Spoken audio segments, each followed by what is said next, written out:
Bonjour à tous et bienvenue. Bonsoir tout le dans monde. Geeking, épisode numéro 258. C'est bien que tu aies dit bonsoir parce que moi je dis toujours bonjour, mais si les gens nous regardent le soir, forcément, c'est plutôt on a les deux. Exactement. Et bonne année à ceux qui nous regardent en janvier. C'est ça, ceux qui nous regardent en janvier 2018, bonne année à vous. Et une joyeuse Pâques à ceux qui nous regardent. Ouais, c'est bon, on va pas tout faire non plus. Épisodes de retard.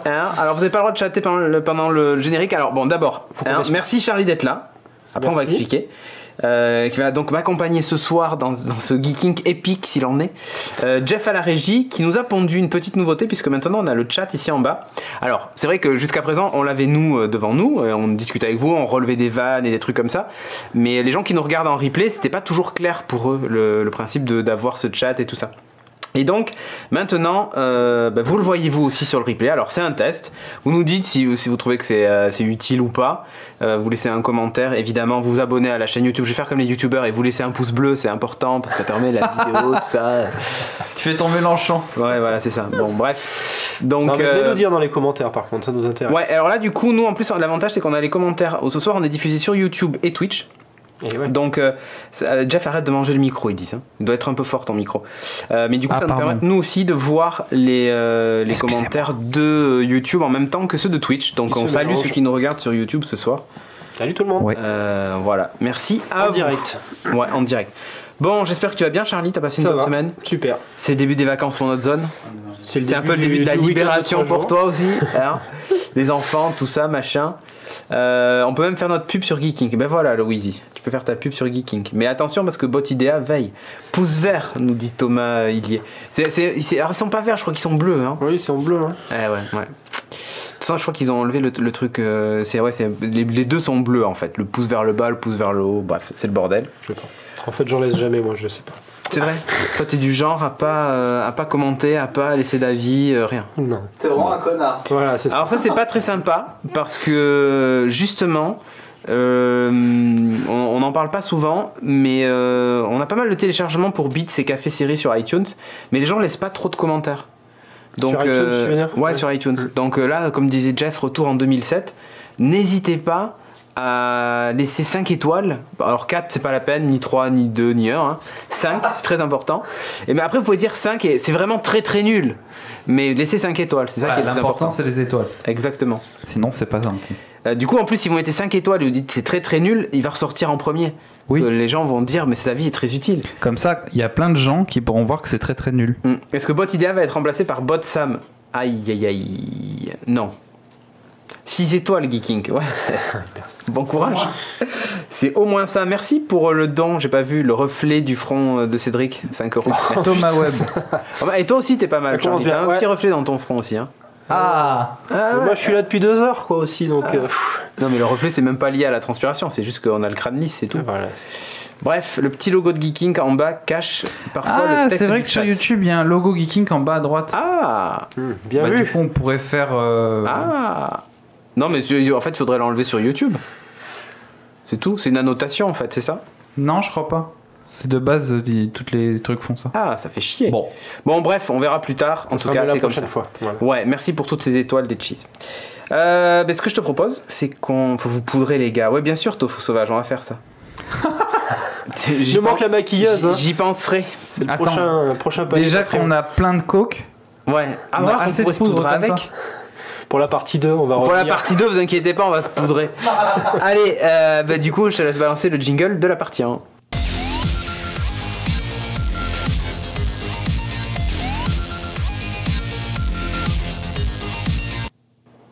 Bon, partie 1 de l'émission. Alors, je vais vous parler d'un retour du comeback. Alors, c'est pas The Leftovers.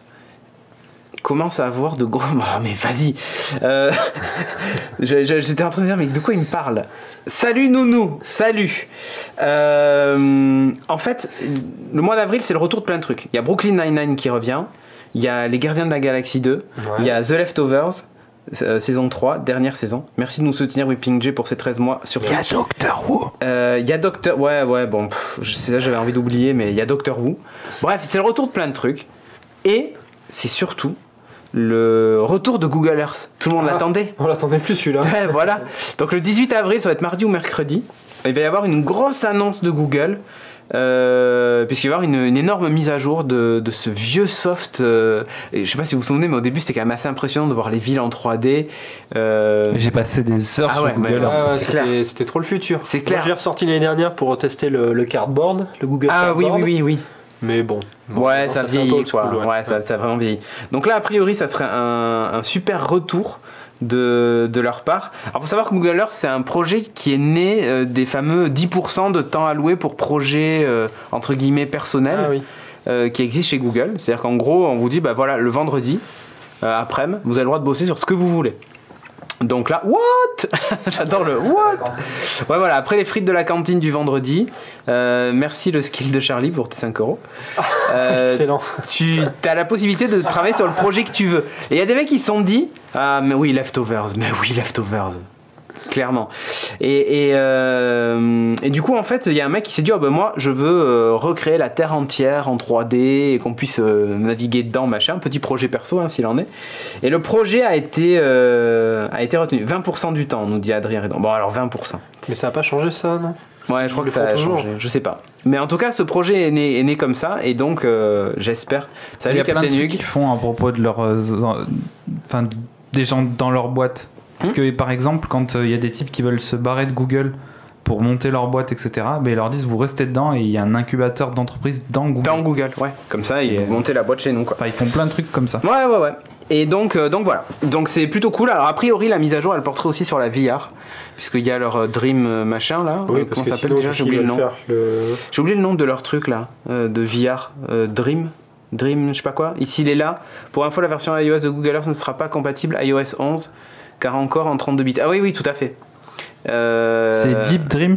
Non, attends, comment s'appelle leur truc de VR? Il est là, Crix, dans la chatroom, tu pourrais nous le dire. Il y a Dream quelque chose. Toujours. Maintenant j'ai Google. Daydream, voilà. Merci. Ça sera sans doute compatible Daydream. Et voilà. Donc bref, j'attends de voir un peu ce que ça va donner. Je pense sincèrement que ça peut être un produit un peu sympa, en tout cas pour l'éducation. Donc à suivre. Ça Parce sera... que maintenant ils ont tout intégré dans Maps. Donc, ouais, merci Derek aussi pour avoir dit Dreliox. S'il faut un effort sur la VR, ça peut être bien. Ouais. Donc ça c'est plutôt cool. On va parler de Nintendo. Tu as fait un stream de rétro juste avant. Et d'ailleurs c'est peut-être une news que vous allez certainement aborder dans le RGB de mercredi. Ah, on en parle de la NES Mini dans chaque RGB. Donc ouais, donc là c'est vite parce que les gens ils vont en avoir marre à force. Non, mais après c'est la thématique. Du coup, la NES classique édition, vous savez, cette petite NES, on en a déjà parlé, la NES Mini, ouais. Voilà, celle-ci. Version américaine. Ouais, et bien celle-ci, figurez-vous, messieurs, dames, que c'est la fin pour elle. Si vous l'avez toujours pas, et ben... c'est foutu. Vous l'aurez plus. Vous l'aurez encore moins. Vous l'aurez dans le fût. Puisqu'en fait Nintendo a dit que ça y est, c'était fini, ils n'en fabriquaient plus. Les derniers stocks partent de chez Nintendo et ils sont en livraison. Ouais, c'est Nintendo America qui a annoncé ça hier, et a priori pour l'Europe et le Japon ça sera pareil de toute façon, donc c'est la fin.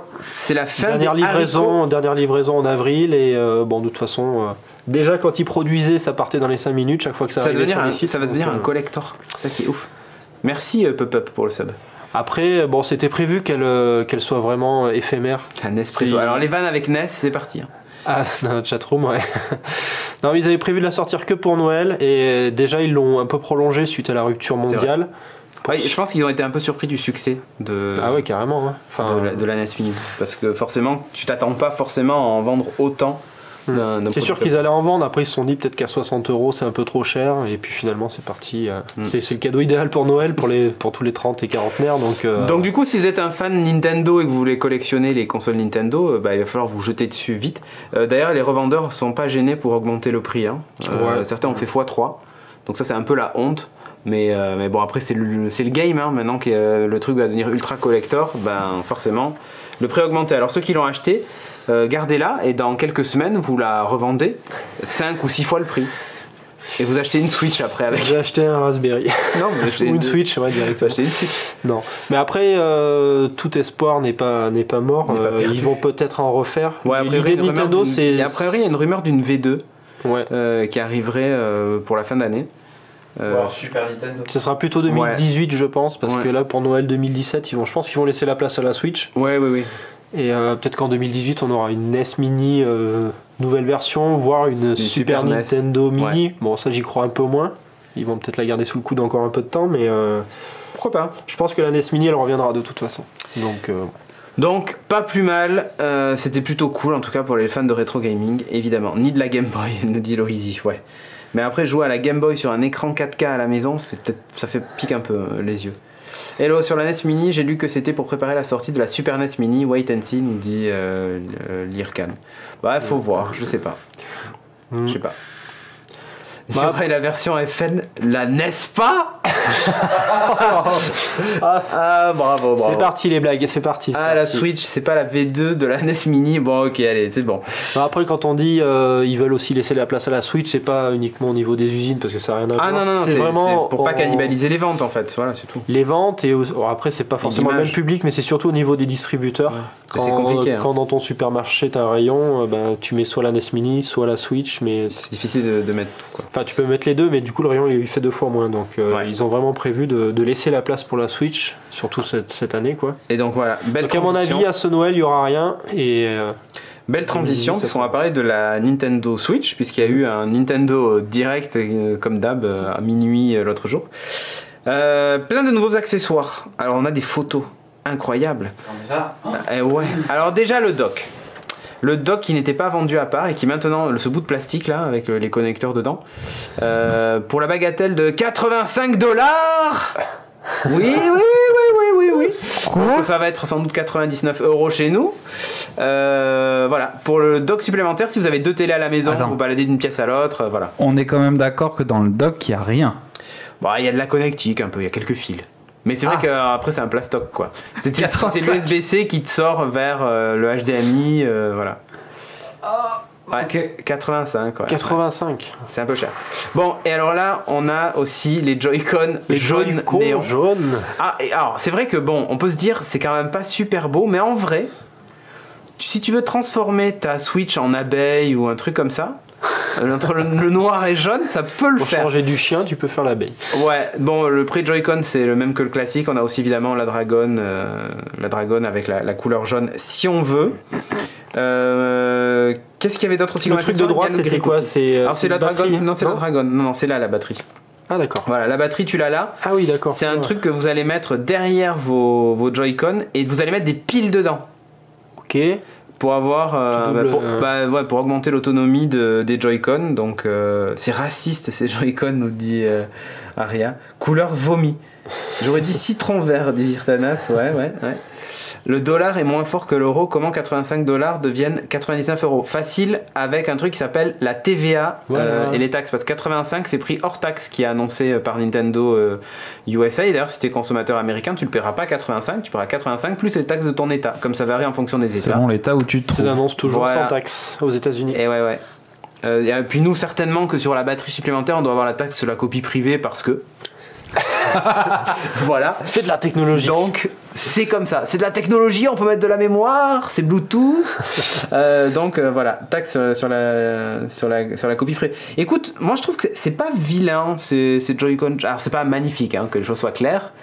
Mais pour une console, tu vois, où tu vas jouer avec tes gamins et tout ça. Moi je sais déjà que sur la mienne, j'ai 2 Joy-Con qui vont être gris, puisque j'ai pris gris de base. Et j'ai acheté 2 Joy-Con, ces couleurs néon là, le rouge et le bleu. Je sais déjà que mes gamins ils vont vouloir le rouge et le bleu. Bah oui, c'est clair. Voilà. Les noirs c'est pour toi quoi. Voilà. mais écoute, pourquoi pas. Moi je trouve que de toute façon on sait que ils vont se faire un blé de fou sur les accessoires, que ça soit le dock, que ça soit les Joy-Con, les manettes et tout ça. Je l'ai toujours pas reçu, je devrais l'avoir le 20 ou le 21, donc ça va pas tarder. On rage sur le prix, mais si tu veux jouer à 4, ce qui est un peu le but de la console, t'es obligé de passer à la caisse. Moi je t'avoue, il y a un jeu que j'attends vraiment d'y jouer parce qu'il est sorti le jeu, c'est Lego City Undercover. Et qui est en fait un espèce de GTA-like Lego, qui est assez rigolo. Et en fait on peut jouer à 2 en écran splitté. Et jouer à ça avec mon fils, je pense qu'on va bien rigoler, quoi. Ouais, c'est possible. Je vais lui apprendre à jouer à un GTA-like, bon, à base de Lego. Je sais pas si je dirais beaucoup de gros mots pendant le stream, pendant le jeu, mais ça peut être rigolo. Et voilà, il y a... En fait, à la première vidéo de la Switch, le truc qui m'a convaincu tout de suite, c'est le fait de défaire les trucs et d'avoir chacun une manette et de jouer même à des petits jeux de plateforme ou tu vois, ou des Mario Kart, ce genre de trucs. Je me suis dit, il y a un gros potentiel de jeu en famille, en tout cas. D'usage. Ouais, il y a un gros potentiel de jeu en famille et c'est pour ça que j'ai vraiment voulu, enfin que je l'ai acheté en fait. Hein. C'est vraiment essentiellement pour ça. Tu vois, j'ai même pas acheté le Zelda. Je dois être le seul à avoir une Switch sans Zelda. D'ailleurs, ils ont vendu plus de Zelda que de Switch, j'ai vu. Oui, j'ai vu ça aussi. Comment c'est possible? Bah, ils étaient sur Wii U. Non, juste sur Switch. Sur Switch. Ils en ont vendu 980 000 ouais. Et il y a 920 000 Switch qui sont vendus. En fait, il y a des gens qui ont acheté le jeu alors qu'ils n'ont pas encore reçu la console. Je pense que c'est ça en fait. Ou les éditions collector pour les collectionneurs qui l'ont acheté en plusieurs exemplaires. Et ouais, ça commence par Lego City et ça finit par tirer sur des femmes de joie dans Red Dead. C'est un peu ça. Oh, Red Dead, c'est bien de me l'avoir rappelé. Je pense que... Ah putain, ouais mais non. Ça arrive bientôt. J'ai envie de streamer du WoW. Ah, là. Ça va être beau, ça. Oui. Je vais jouer à World of Warcraft, je vous promets. Ça va être aussi fun, je pense. Il y a des chevaux dans World of Warcraft? Oui. On peut leur tirer dessus ou pas? Non. Oh, putain, déjà ce jeu m'énerve. Alors remarque, ouais, tu peux frapper des chevaux, je pense. Déjà ce jeu m'énerve. Alors, déjà ça commence déjà à m'énerver. Mais sérieusement, je suis plutôt... Oui, StreamWo. Je suis plutôt convaincu moi par la stratégie Nintendo, en tout cas pour eux, hein, pour leur survie.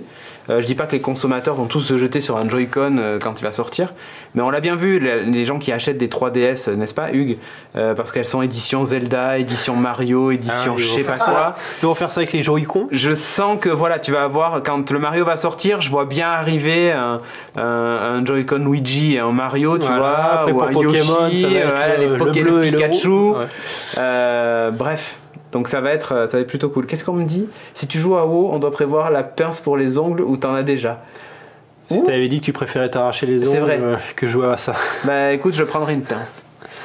Café qui dit non, non, bien sûr que non, hein. On te connaît pas.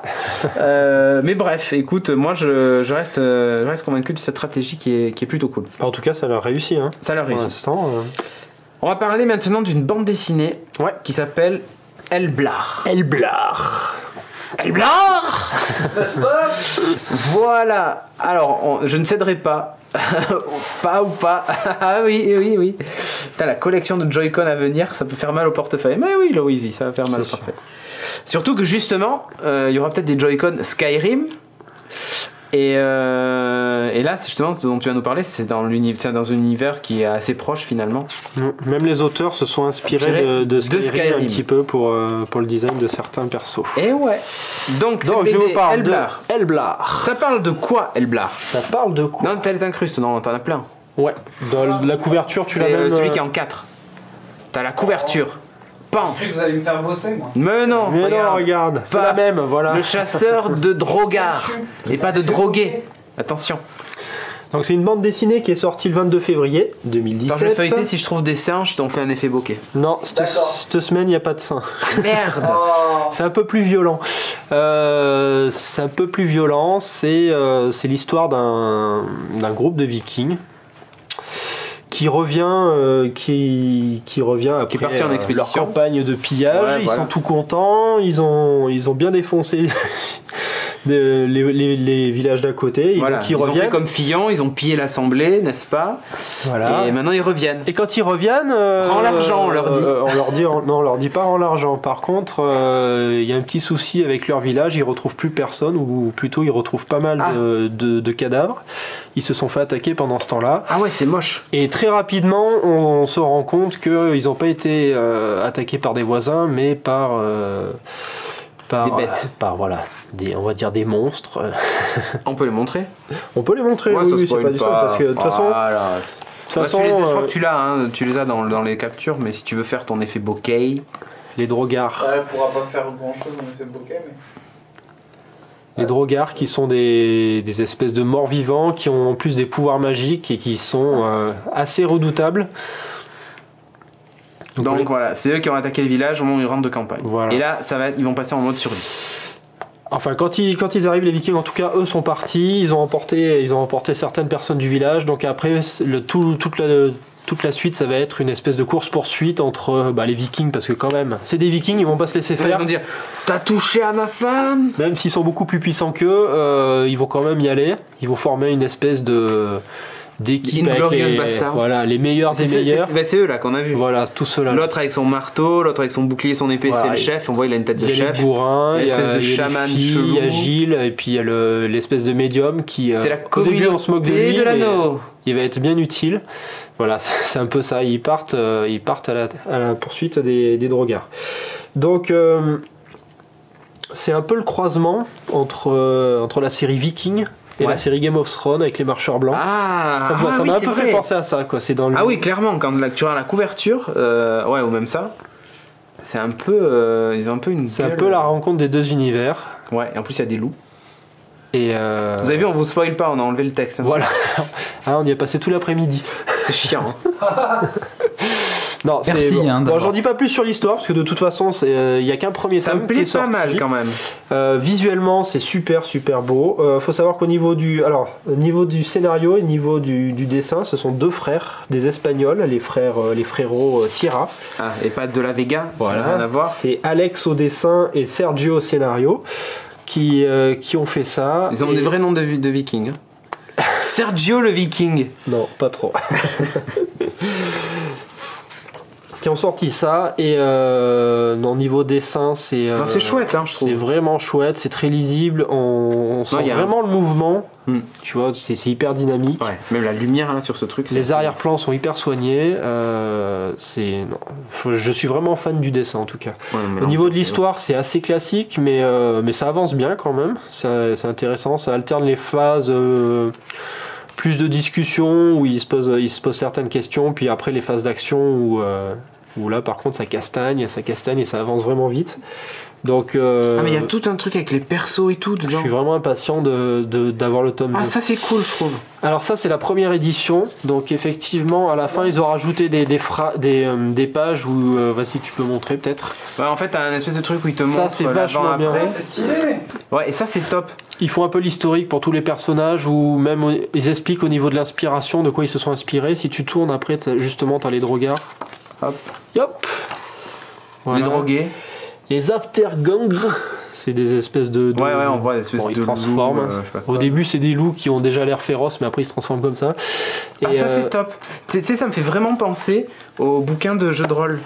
Où tu as toujours tu retrouves les persos pré-tirés à la fin ou ce genre de truc. Là c'est ça, mais justement aussi les artworks dans les jeux vidéo ou les trucs comme ça. Ouais. Là il y a l'évolution du storyboard puis et surtout t'as des lieux, ils t'expliquent le contexte un peu donc ça c'est cool je trouve. Là, ils expliquent le village, comment il est construit, etc. Ouais, enfin... comme ça, c'est vrai que souvent, on voit pas ça. C'est-à-dire que on te parle du village, machin, qui est attaqué, souvent, tu sais jamais à quoi il ressemble, t'as jamais une carte ou un truc. Et en fait, c'est pas plus mal, quoi. Où tu vois la ferme, à quoi elle ressemble, en fait, à quoi ressemble le village, comment il est situé, tu vois, au bord de la mer.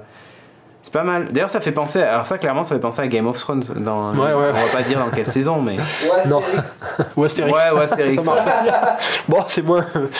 Mais là, c'est l'évolution du storyboard. Ils expliquent pour les personnages de quoi ils ont été inspirés. Les drogards, par exemple, ils expliquent qu'ils ont bien aimé le design dans Skyrim, donc ils s'en sont un peu inspirés aussi. Bah ouais. Ils expliquent un peu le travail sur les personnages, donc c'est vraiment bien. Ah, c'est bien, ouais. Ça, c'est la première édition. Par contre, sur les éditions suivantes, là, ils vont le rééditer. Okay. Et sur la deuxième édition, il n'y aura pas ces pages supplémentaires. Donc, si ça vous intéresse, jetez-vous dessus tant qu'il en reste encore. Ok. La petite info aussi, c'est que c'est sorti chez l'éditeur, c'est Soundwave. C'est un éditeur. Non, pas Soundwave. Sandao. Pardon, Soundwave. Non. Sandao. C'est pas pareil. Si vous avez regardé 3%. Vous savez de quoi on parle. Ezekiel. À la brésilienne. Ezekiel. C'est ça. Donc faut savoir que c'est du financement participatif. Tout ce qui sort chez cet éditeur, c'est du financement participatif. Vous l'avez là l'adresse. C'est ici. Et Sandao. Donc il a été financé l'année dernière et donc ils ont sorti cet album. Le tome 2, ben, pareil, ils ont relancé une campagne de financement. Ils en sont actuellement à 37%. Donc ça avance. Ça avance doucement. Je suis un peu inquiet parce que sur les, c'est comme sur Kickstarter, tu as plusieurs paliers. Donc tu as le palier à 10 €, c'est que l'édition numérique. Ouais, ok. Ensuite tu as les paliers à 20 et 30 € où tu as celui-là. Et après tu as des paliers beaucoup plus chers, ça fait 50, 70 et après beaucoup plus. Pour les éditions un peu plus de luxe, où après tu as carrément des planches, etc. Le souci, c'est que des éditions à 20 et 30, les paliers 20 et 30, ils sont déjà tous usés. Ils sont tous finis. Ah. Donc, pour finir les 66%, les 63% qui restent, ça risque d'être un peu compliqué. D'accord. J'ai un peu peur. Mais bon, après, c'est pas facile à faire les budgets sur ces projets-là parce que le but, c'est pas non plus de vendre les éditions comme ça. Le but, c'est de sortir le truc et ensuite de le vendre en librairie. Et donc, c'est pour ça qu'ils peuvent pas trop mettre de petits paliers. Donc, c'est assez compliqué à faire les budgets. Sur le premier, ils s'en sont sortis quand même. Donc, j'ai bon espoir que. Après, c'est vraiment les fans qui vont aussi. En tout cas, c'est assez cool. Timo, il kiffe les Vikings et tout ça. Je pense que ça, c'est un truc qui lui plairait grave. Donc voilà, donc si vous aimez un peu cet univers, il n'y aura que 2 tomes à savoir. Ok, ah bah c'est bien. Ça se lit. T'as l'histoire complète. Ouais. Ok, donc ça s'appelle Elblar, le chasseur de Drogar. Voilà. Et sur ce, on passe à la partie 2 de l'émission.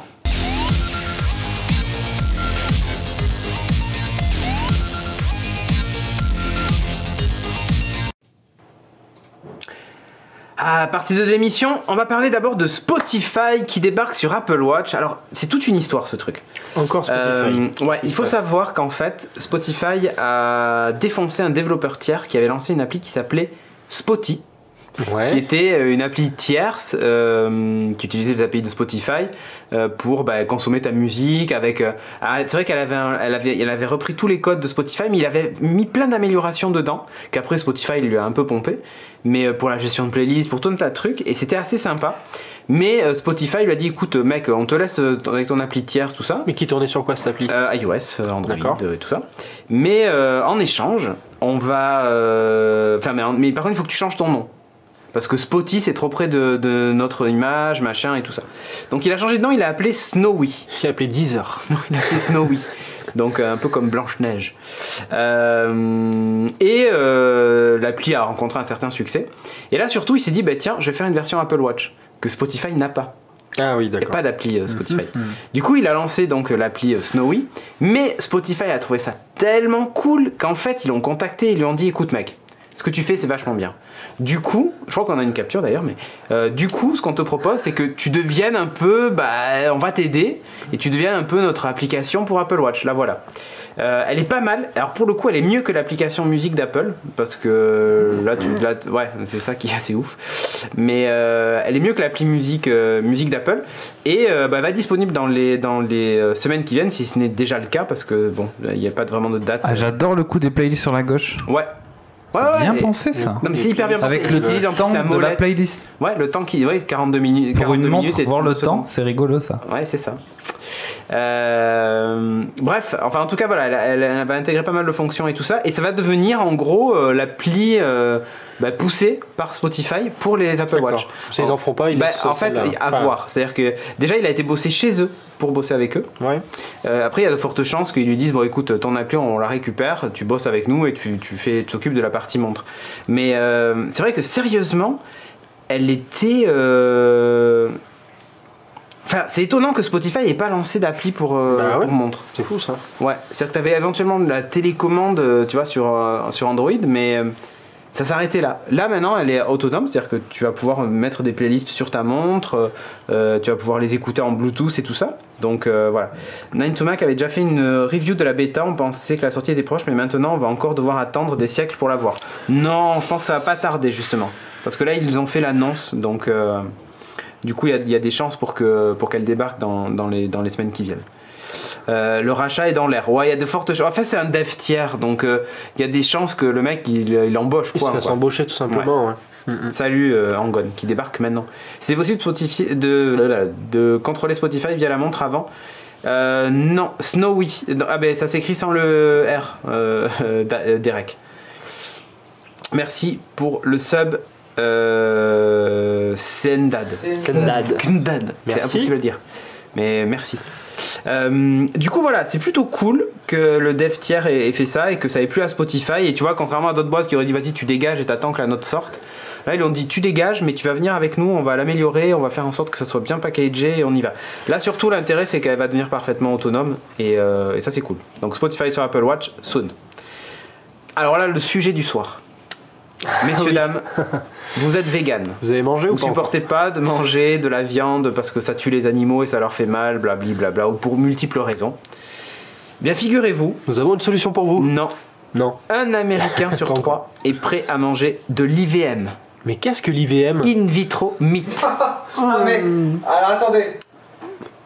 Les qu'est-ce que l'IVM à la TF1, on va arrêter tout de suite. Mais non, c'était très drôle. Et dis-moi Cédric, Cédric, c'est quoi l'IVM? Ouais, alors en gros, c'est faire pousser de la viande in vitro. Voilà, à base de cellules souches, on fait des oreilles, des machins et tout ça. Donc on va dire, oh bah tiens, si je me faisais pousser une bonne entrecôte. Faut la commander combien d'années à l'avance? Je ne sais pas. Mais non, mais c'est assez ouf se dire que, ouais, il y a des mecs qui sont prêts. Bah après, j'en sais rien. Peut-être que cette viande-là, elle sera pas plus mauvaise que si elle avait poussé sur une vache ou un cochon. Quoi? Qu'est-ce qu'il y a? Non, ouais. T'as vu passer quoi? Ah non, c'est juste l'idée de me dire, c'est une viande qui va pousser. Bah oui. Dans un truc. Qui va grandir. Et tu te dis, non, mais ça ira, je pense. Genre Eureka, oui, exactement, genre Eureka. Mais non, après, ça serait peut-être régler un problème. Ça serait peut-être régler un problème justement de la production de viande qui pollue, tout ce que tu veux, tu vois. Si on arrive à accepter le fait de manger ça, effectivement, toutes les zones d'élevage... Il y a un Américain sur 3 qui déclare être prêt à manger ça. Déjà. C'est ouf quand même. Bon, ils ont pas goûté d'un autre côté. Oui, c'est pas faux. Mais après, non, mais si sérieusement ça a le même goût exactement que la viande normale. Ben, j'ai lu un peu l'article et il disait que le problème c'est que du muscle, donc t'as pas la graisse, t'as pas les nerfs, enfin bon, les nerfs tant mieux si on les a pas à la limite, mais bon du coup ça a peut-être pas le même goût. Bon après ils vont faire pousser de la graisse et c'est bon quoi. Ouais c'est ça exactement, après on va faire pousser de la graisse et voilà. Non mais sérieusement, c'est un steak plein de liquide amniotique, voilà. Mais sérieusement, je trouve que c'est pas une mauvaise idée. Ah, moi, je mange bien du haché végétal dégueulasse, donc pourquoi pas. Sinon, on peut ne pas manger de viande tout court. Oui, non, mais bien sûr. Non, mais bien sûr. Mais après, il y a des gens qui mangent pas de la viande, non pas parce qu'ils aiment pas ça ou machin, ils aimeraient en manger, mais plus par conviction sur le bien-être animal. Là, pour le coup, il n'y a pas de problème avec ça. Si t'adores la viande... Bah si tu veux absolument manger de la viande, tu veux pas remplacer par autre chose, mais en même temps tu veux pas faire souffrir des animaux, peut-être que la solution c'est ça quoi, tu vois. Enfin je sais pas. Sauf que ça va pas être plus propre à produire j'imagine par rapport à des vaches. Si justement. Si parce qu'il disait que ça consommait déjà au niveau de l'eau. Moins d'eau. Ça consommait genre 5 ou 10% de l'eau par rapport à l'élevage. Il y a aussi le problème des terres agricoles et de l'exploitation de ces terres-là, des gaz à effet de serre, enfin tout ça, le principe étant évidemment que ça consomme. Merci pour le resub, Angon. Merci. Mais après, ça a un vrai intérêt. Pour ce genre de truc-là, tu vois, moi je serais vachement open pour qu'on enfile aux animaux de compagnie. Parce que le nombre d'animaux qu'on bute pour nourrir nos animaux personnels, ça me fait un peu mal au cul. C'est pas faux. C'est pas faux. Du coup, ça pourrait être une bonne solution. Par conviction écologique aussi, quand on voit combien d'énergie de litres d'eau pour faire 1 kilo de sec. Voilà, mais après, c'est ça. Si c'est plus rentable, plus écolo, de faire pousser de la viande, parce que c'est ça, hein, c'est vraiment ça, plutôt que de tuer des animaux, enfin d'élever des animaux et tout ça, assume ton entrecôte. Non mais moi j'ai pas de problème à manger de la viande, enfin j'aimerais en manger moins et tout ça, enfin tu vois, c'est pas ça le souci, mais ça me fait chier la souffrance animale et tout ça, j'ai aucun, enfin moins d'être un gros con. Juste comme ça, Jeff, la caméra principale est débranchée électriquement. La lime étant par terre. Je dis ça parce qu'elle risque à un moment donné peut-être de couper. Ça tient longtemps ces petites bêtes. Hein. Je sais, mais voilà. Même le risque. Et là, le principe de dire, voilà, de la viande comme ça in vitro, il y a quand même 1 sur 3. Enfin, franchement, les Américains et la viande en plus, c'est quand même un truc. Hein. Donc, on mange bien des nuggets de chez McDo, hein. Tu crois qu'ils sont in vitro aussi? Marc, il y a des chances. Hein. Non, mais est-ce que c'est mieux? Non, ils sont faits à base de poussins mâles. Il y a des champignons aussi, je crois, dedans. On va pas savoir ce qu'il y a dedans. Non, mais je pense pas. Non. On m'a dit que pour, la question, pour épaissir le... C'est que si les vaches servent plus au lait ou à la viande, pas sûr que l'espèce soit supportée longtemps. Ouais. On ira voir des vaches dans les eaux. C'est ça en fait. On va arrêter d'élever des vaches et ce sera fini. Pareil pour les cochons, tu me diras. Aujourd'hui, le cochon, enfin le porc, à part produire de la viande, en animal de compagnie, c'est moyen quoi. Enfin, il y en a qui le font, mais c'est pas sa vocation première. Mais ouais, non, mais clairement, il y a peut-être des espèces comme ça. Si le jour où on se met à faire ça, qui disparaîtront quoi. Voilà. Mais bon. À voir. En tout cas, moi j'étais surpris du résultat du sondage. Ça, oui, c'est ça le plus surprenant dans l'histoire. C'est pas tellement qu'on fasse de la viande in vitro, mais c'est plus ça, ouais. C'est plus se dire, mince, du saucisson. Ouais.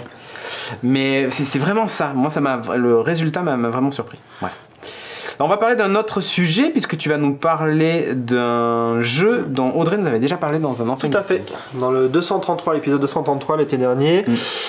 C'est A Normal Lost Phone, donc un jeu dont on entend beaucoup parler ces derniers temps.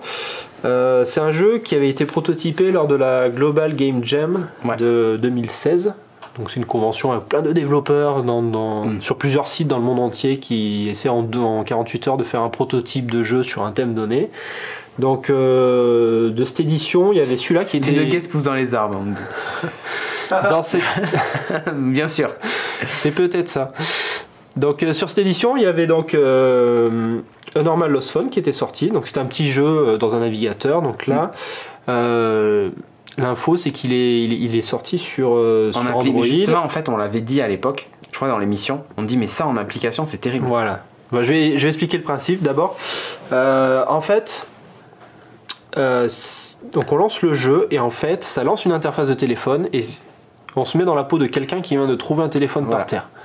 Donc hop. Premier réflexe, on le prend et on dit allez, va te faire foutre, on formate et merci pour le téléphone. On formate et on le revend sur le bon coin. Non. Exactement. Fin du jeu. Fin du game. Et le mec, ah mais j'ai revendu mon téléphone en fait. Non, c'est pas ça. Donc vous avez accès à quelques applications, c'est une interface un peu restylée de téléphone. Vous avez accès à quelques applications, vous n'avez pas de Wi-Fi, vous n'arrivez pas à téléphoner. Par contre, vous avez accès aux photos, vous avez accès aux messages. Vous n'avez pas accès aux emails parce que vous n'avez pas internet au début en tout cas. En espérant qu'il y ait des photos un peu olé dans le téléphone. Et en fait, dès que vous commencez le jeu, bon, l'intérêt c'est pas d'aller fouiller, l'intérêt c'est que vous avez direct une notification de papa qui dit, qui est vachement inquiet, où es-tu En fait, c'est le préquel de Resident Evil 7. Ah, je l'ai pas fait. Non, ok. C'est un peu ça. C'est genre, ton père dit, mais t'es où? T'as disparu? D'accord. Ben c'est ça, donc on a ça comme info, on se dit mince, j'ai trouvé le téléphone de quelqu'un qui a disparu, qu'est-ce qui s'est passé? Et là on commence à... Donc premier réflexe, tu l'amènes à la police. Et là le mec dit mais qu'est-ce que vous foutez? C'est votre téléphone monsieur. C'est le mec qui a rien compris. Il joue le truc vraiment dans la vraie vie. Vraiment à fond quoi. Et donc on commence à regarder, à remonter les SMS du père pour savoir ce qui se passe. On comprend que bon c'était le soir de son anniversaire du propriétaire du téléphone qui s'appelle Sam, qui a 18 ans. Ok. Et tu spoil. Voilà, et je vais pas en dire beaucoup plus. Sur l'histoire. Voilà, sur l'histoire. Faut savoir du coup que c'est un jeu d'énigmes parce que dès qu'on arrive, alors par rapport au prototype dont vous avez parlé Audrey, ils l'ont enrichi au niveau du scénario. C'est plus touffu, il y a plus d'applications dans le téléphone. Donc le but, ça va être de les débloquer une par une.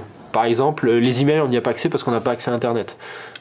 Donc on va dans les réglages du téléphone, on regarde le Wi-Fi, est-ce qu'il y a du Wi-Fi? Donc tu as deux Wi-Fi qui sont hors de portée, mais tu en as un qui est à portée, il faut juste trouver le mot de passe. Et pour trouver le mot de passe, bon après tu vas fouiller dans les messages, tu vas trouver un indice qui va te donner un autre indice. Voilà, belle interface de téléphone s'il en est, ça doit être un Samsung ou un truc comme ça. Tu as même l'appli météo, tu te dis ça sert à rien, et en fait si, ça va te servir.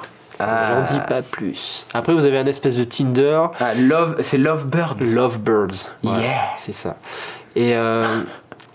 donc le but du jeu ça va être ça, de savoir qu'est-ce qui s'est passé, pourquoi Sam a disparu, qu'est-ce qui lui est arrivé, et au fil du temps on va découvrir un peu, c'est la vie un peu d'un ado, donc il a plusieurs tourments etc. Et c'est comme ça qu'on va remonter. Bon je l'ai pas fini donc je peux pas en dire non plus beaucoup plus, mais Voilà pour ce qui est du jeu. Donc il est sorti sur iOS et sur Android. Alors si vous nous regardez en direct, courez l'acheter sur Android, il est à 10 centimes. Ouais, 10 centimes jusqu'à dimanche soir, donc allez-y, cherchez pas à comprendre. Vous ruiner, prenez-le direct. Ouais. Voilà, sur iOS il est à 3 €, allez-y quand même, ça vaut le coup. Moi je vais le prendre, je pense. Moi je l'ai pris, donc je regrette. Tu l'as fini ou pas? Je l'ai pas fini, non, je l'ai pas fini encore. Ah, donc c'est suffisamment long quand même. Ouais, après il dure pas 10 heures non plus. Hein. Non, mais alors, ça me fait penser à ce jeu Her Story. C'est un peu comme Her Story. Celui qu'on avait fait avec Sophie là, où on dit c'est déjà fini. Genre, on a fait 2 streams où tu écoutais juste des trucs en tapant des mots-clés de comment ça s'appelle? J'allais dire d'interview, oui, mais c'était en anglais, mais d'interrogatoire dans un commissariat. Et tu devais comme ça remonter le fil de l'histoire en regardant les cassettes, tu la voyais finalement craquer, tu essayais de deviner qui était quoi. C'est plutôt cool en fait. Et donc ça me fait vraiment penser à ça et ça fait vraiment envie. Donc par rapport au projet, donc les gens qui ont fait le prototype pendant la Global Game Jam ont monté un studio du coup qui s'appelle Accidental Queens. Ils sont à Tourcoing. Ok. Cocorico. Et suite à ça, donc une fois que leur prototype a eu le succès qu'on lui connaît, ils ont lancé un Ulule. Ils ont réussi à financer le projet. Et donc ils l'ont lancé fin janvier sur Steam aussi, iOS et Android. Bon, évidemment c'est plus sympa de le faire sur un vrai téléphone parce que là on est vraiment dans le truc. Et Dredox fait une bonne remarque dans la chatroom qui dit c'est équivalent, non, 3 € pour les utilisateurs d'iOS à 10 centimes pour les utilisateurs d'Android. Voilà. Un bon petit troll. Par rapport au rapport du prix du téléphone, c'est à peu près ça. C'est à peu près ça. Donc si vous faites un produit en croix, vous avez le prix du téléphone. Donc voilà, vous voyez là sur les incrustes, vous avez les emails, vous retrouvez les mêmes personnes que dans les contacts SMS, donc faut croiser les choses, voilà. Par rapport au Ulule, donc ce que ça a apporté les versions mobiles, la version Steam, ça a apporté la traduction du jeu aussi en plusieurs langues, donc là il est en français en plus de espagnol, portugais, anglais. Il y a une bande son qui a été faite exprès. Ouais, j'ai vu qu'il y avait comme je vous disais, niveau scénario, ça a été agrémenté d'un peu plus d'histoire. Qu'est-ce que je voulais vous dire d'autre? Si, un truc marrant dans le projet Ulule, c'est au niveau des contreparties. Donc il y avait tous les paliers un peu classiques. Et il y avait les paliers à partir de 150 €. C'est rigolo parce qu'il y avait plusieurs trucs. Genre ouais, je vois. Tu peux apparaître dans le jeu sous forme soit de contacts qui envoient des SMS, soit sur les photos. Et le plus drôle, c'est soit dans l'espèce d'application Tinder, là, dans l'espèce d'application Tinder, tu peux avoir ton profil à toi et c'est toi qui mets la description en plus. Ah, ça franchement, c'est une super idée. Ça, c'est une bonne idée, de contrepartie. D'ailleurs, souvent, je trouve que ça manque ça dans les développements de jeux. De manière générale.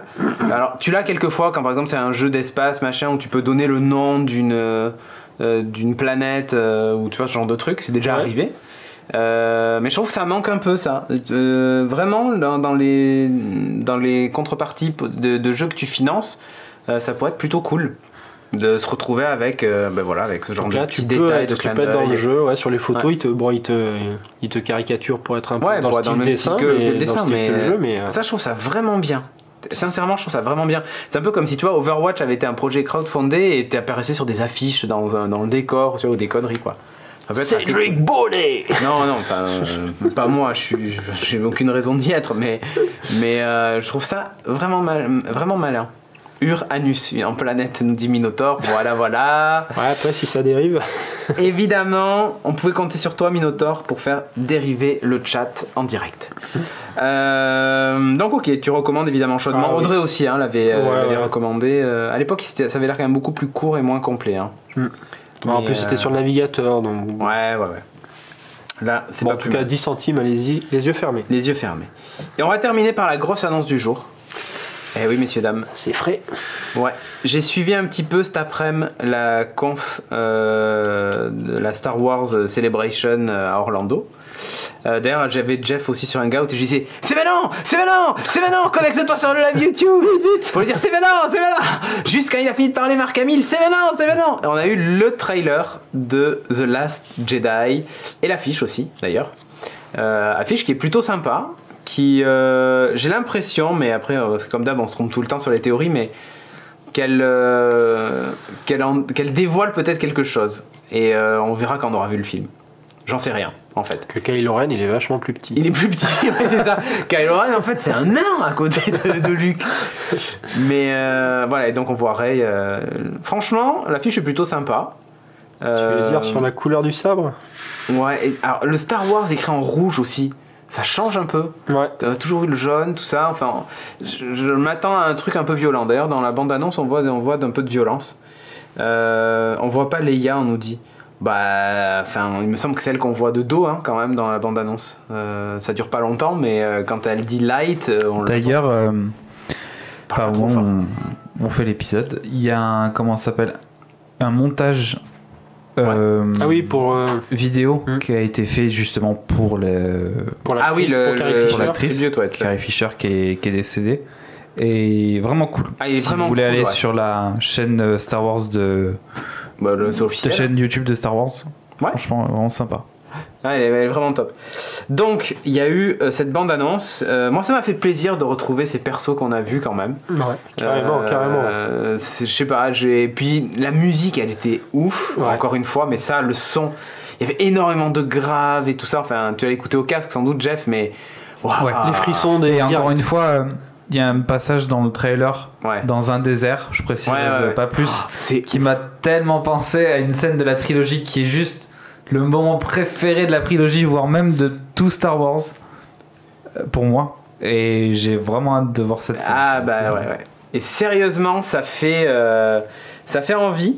Donc n'hésitez pas. Alors ça spoil absolument pas comme la première bande-annonce. Ah oui, là pour le coup, ça spoil que dalle. Ouais. Il y a juste qui te disent qu'est-ce que tu vois. Elle te dit la lumière, l'obscurité et l'équilibre. Bon, ok. C'est le seul truc que tu peux te dire, ah tiens. Et alors après c'est un montage où du coup t'as la sensation, et la phrase de fin de Luke, tu peux même aussi l'interpréter comme le fait que il est peut-être pas ce à quoi on s'attendait. Enfin, tu vois, on a vraiment un gros espoir en lui aussi, tu vois, c'est quand même le mec qui a tué son père. Oh, j'ai spoilé. Mais c'est quand même le mec qui a tué Dark Vador, tout ça, et puis du coup, c'est un peu l'espoir de retrouver le Jedi qui peut-être les sauvera de tout ça. Techniquement, c'est pas lui qui le tue. Non, mais enfin bon. Ouais. Je vois ce que tu veux dire. Voilà, mais si tu veux, il y a vraiment... oui, c'est pas lui qui le tue, mais bon, enfin, je veux dire, c'est lui qui sort victorieux quand même de la bataille. Et Luke rend l'argent. Et c'est un peu ça. C'est-à-dire que la façon dont c'est monté, t'as la sensation que ça sera peut-être un peu... Enfin, moi, je sais pas, à la fin du trailer, j'étais un peu déçu. Mais pas déçu parce que c'est nul, mais j'étais plus déçu en me disant peut-être qu'il sera pas à la hauteur de ce que les gens attendent. Ouais, c'est possible ça. Et c'est ça qui est cool justement, c'est de pas faire un personnage qui soit invincible, qui débarque et qui sauve tout le monde, tu vois. Mais pour le coup, je suis d'accord avec toi, ce serait intéressant qu'il justement démolisse l'icône. Parce que Luke... mais pas caricatural, je veux dire, je veux pas que ça soit dans le 4, 5, 6, c'est un peu le boy scout quand même, qui le sort de sa cambrousse, il dit allez vas-y mon petit soldat, tiens ça c'est un sabre laser, et puis je vais taper les méchants. Alors que là, si en plus il est... Parce que bon, s'imagine qu'il s'est passé des trucs quand même, où ça s'est pas vraiment passé comme il voulait, cette histoire de Jedi, etc. Donc j'ai vraiment hâte de voir comment ils vont le traiter. Moi je le verrais bien, genre il est parti parce qu'il sentait que le côté obscur montait en lui, tu vois, ou une connerie. Et ça fait justement le mec qui est pas tout blanc. Et ça serait sympa de voir ça, parce que jusqu'à présent dans Star Wars quand même on a souvent eu des personnages qui étaient ou méchants ou gentils, ou méchants qui devenaient gentils, ou gentils qui devenaient méchants. Il y avait peu de personnages gris, les seuls qui étaient cool c'était Solo, et encore il devient vite gentil quoi, donc, Et l'univers étendu de Star Wars regorge de personnages justement gris, comme tu dis, des Jedi gris, notamment KOTOR. Si vous avez vraiment une bonne adaptation en jeu vidéo. BioWare bosse a priori sur un reboot de KOTOR. C'est bullshit. C'est vrai Ouais. Il y avait une rumeur. Je pense qu'ils vont sûrement exploiter la licence KOTOR. On va se bouffer des jeux de l'ancienne République, ça c'est sûr. Mais ou alors un Battlefront. Ouais, non, mais Battlefront c'est déjà fait. Bon, t'inquiète pas. Enfin bref. Non, fait chier. Hein. Mais bref, comme tu dis. Les Jedi, ça a merdaille. Non mais. Bref, en tout cas. J'ai hâte de voir ce que ça va donner. 7 donc, mois à attendre. Ouais, ça va arriver vite. Ça va aller vite. Alors les gens, le seul. Bah, c'est en décembre. En fait, moi, à chaque fois qu'il y a un film comme ça qui sort, je me dis bon, il faut que je survive jusqu'à cette date. C'est-à-dire quoi qu'il arrive, je fais attention en traversant la rue, je traverse bien quand le bonhomme est vert et tout ça, pour être sûr d'arriver. J'avais vu sur Twitter des gens qui disaient. Par contre, si vous avez prévu une guerre thermonucléaire, est-ce qu'on pourrait avancer la date de sortie du film? Ouais, c'est ça. Est-ce qu'on peut avancer le film, même si le montage n'est pas tout à fait fini, les effets spéciaux, machin? Voilà. C'est pas grave, c'est pas grave. Alors, on va en parler après, Geek hier, justement. Oui, si. Bref, sur ce, allez voir, c'est plutôt cool. Tu peux balancer le jingle de fin, s'il te plaît?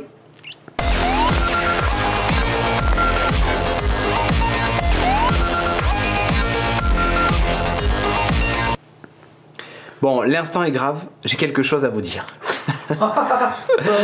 T'as suivi un peu l'actualité ou pas? Ouais. Julien Chies s'est fait virer de Gameblog. Mais j'ai vu ça. Après, j'ai parce qu'il n'était pas actionnaire majoritaire, mais tous les viré autres. Ouais, en fait. J'ai cru qu'il était parti. Non. En fait, c'est les autres actionnaires qui ont voté contre lui pour le dégager. Du coup, bah. C'est fou ça. Ouais, mais ils peuvent. Du coup, ne rigole pas, c'est triste. Alors, du coup, Cyril Drevet, Franck Quintal et d'autres ont quitté Gameblog. Je suis vraiment désolé. Il y a vraiment des gens que je respecte énormément. Ouais, mais moi, par solidarité, je quitte Geeking. Il y a vraiment des gens que je respecte énormément. Ouais. Mais Julien de Gameblog, Noras, quand même. Hein. C'est le type qui impunément n'a jamais de conscience professionnelle. Il se disait tout va bien. Je vois pas ce qu'il y a de mal. Ouais, mais Nestrel. Et le problème, c'est que la presse de vidéo, elle a changé maintenant. C'est plus comme avant. Hein. C'est vrai. Enfin, je pense que non, en fait, beaucoup de choses lui ont été reprochées. Après, on va pas faire le procès de Julien Chies aujourd'hui. À vrai dire, je m'en fous. C'est la vie. Il a porté Gameblog quand même. Ouais, il a cofondé Game. Julien Telouk, Julien Chies, même combat. Non, quand même. No comment. Bon. Voilà. C'est comme Empire, le swag en moins. Ouais. Mais alors, on fait son procès demain alors. Oui, si tu veux, Minotaur. On le fera, mais pas dans un geeking. C'est pas... Mais non, mais c'est vrai que comme quoi, tu vois, personne n'est à l'abri. Bah ouais. Et moi, demain, je pourrais être viré aussi. Et voilà. Après, vous démerdez sans moi. Ouais, le fauteuil bleu, ouais. Julien Chies, c'était pas le cheval de Cédric dans Red Dead. Tout à fait, Aria. C'était exactement ça. Alors, Julien de Geeking. Alors, c'est bien que vous en parliez. Parce que je l'ai invité à l'IRL et il sera là. Il m'a confirmé qu'il serait là le 5 août. Super guest star. Donc, pour ceux qui connaissent Geeking depuis. Il y a un IRL? Ouais, justement, c'est la transition. Attends, mec, tu me voles ma transition. On fait une transition, Charlie. C'est quoi une IRL? Comment ça? Mais comment c'est possible? Alors, une IRL, je vous explique, les gars. Mais qu'est-ce qu'une IRL? Et ouais, donc il y a plein qui savent même pas qui est. Ouais, c'est qui ce gars-là, tu vois? Julien. Gameblog perd un Julien quand Geeking retrouve le sien. Non, il revient pas dans Geeking, mais il viendra à l'IRL. Il était avec moi au tout début de Geeking. C'est lui qui m'a accompagné pendant 101 ou 102 épisodes. Donc voilà. Donc pour ceux qui connaissent Geeking depuis longtemps, eh bien, il sera là. Avec un peu de chance, on aura une DeLorean, on pourra refaire le voyage dans le temps. Et voilà. Partout. Donc l'IRL, c'est le 5 août. N'hésitez pas à venir. Vous pouvez vous préinscrire sur le site, donc geeking.fr, de façon à compter un petit peu les gens présents et tout ça. Ensuite, vous aurez un lien d'inscription définitif. Et c'est Jeff et Audrey qui sont chargés de trouver un endroit. Ouais. Donc c'est pour ça qu'en fait les préinscriptions sont importantes. On va les finir en avril, comme ça on va pouvoir savoir si on doit prendre le stade Matmut Atlantique à Bordeaux ou si on se contentera d'un coupe-gorge au fin fond de les préinscriptions seront hyper importantes parce que, et encore une fois, même si vous êtes sûr qu'à 80% de venir, inscrivez-vous quand même. Il vaut mieux qu'on prenne une salle trop grande qu'une salle trop petite. Gameblog, redonne-nous l'argent. Voilà. Non mais oui, clairement. Donc voilà, n'hésitez pas à vous préinscrire, c'est important pour nous. Espace du lac, Bordeaux-Lac, oui bien sûr.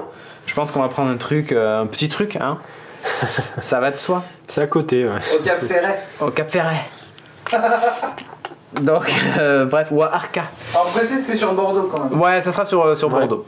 Donc on verra là où quelqu'un veut bien nous accueillir. Bon, mais merci d'avoir suivi cet épisode. Comme on avait dit, il serait court et la promesse est tenue. La semaine prochaine, il n'y aura pas Beats, donc allez voir l'agenda, geeking.fr/agenda. Mercredi, vous retrouverez Charlie et Christophe pour RGB numéro 4. Donc sur le rétro gaming, n'hésitez pas à regarder sur la chaîne YouTube, vous retrouvez les émissions. Justement, quoi d'autre? Il devrait y avoir peut-être un Geeking le vendredi, ça dépendra. Si du monde est disponible, parce que chez nous c'est les vacances. Vous voyez, c'est décalé ici avec vous, donc du coup c'est un peu compliqué. Vous pouvez privatiser la Palmyre, bien sûr, bien sûr. Pour voir les dernières vaches. Voilà, les dernières vaches en captivité. Pas de bits, c'est la semaine prochaine. Et non, Virtanas. C'est les vacances. C'est les vacances. Mais du coup, moi je vais peut-être stream un peu de temps en temps, si j'ai le temps. Donc t'inquiète pas, Virtanas, tu auras ta dose de Cédric.